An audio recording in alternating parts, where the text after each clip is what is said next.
कुछ ना बुझाला केहू जे बोलेला तो नहीं सुहाला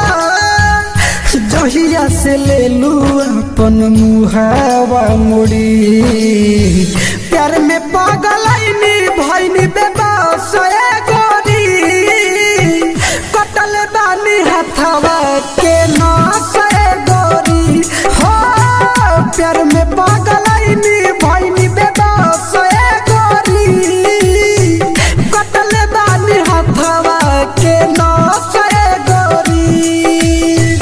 प्यार में पागल आईनी भईनी बेबस गोरी mix by AG recording studio. भटकिले ने ओने तोहरे के खोजी हमारा के दे देलू तू गमावे के बोझी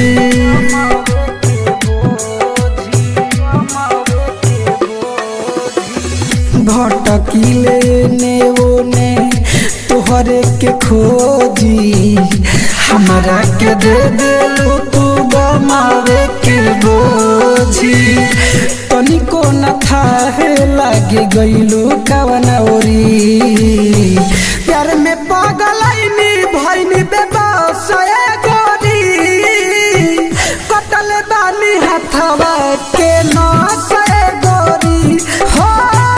प्यार में पागल आईनी भईनी बेबस गोरी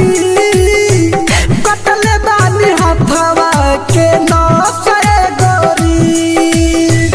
प्यार में पागल आईनी भईनी बेबस गोरी कटल बानी हथवा के नास गोरी जाके तू जोड़ लेलू दूसरे से नाता छवि लाल तुलसी के भी देलू ना पाता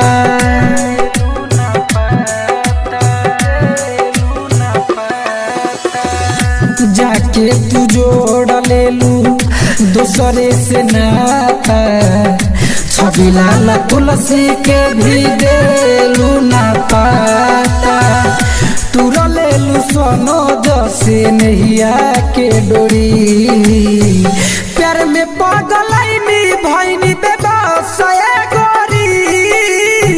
कटल बानी हथवा के नास गोरी हो प्यार में पागल आईनी भईनी बेबस गोरी कटल बानी हथवा के नास गोरी। AG recording studio.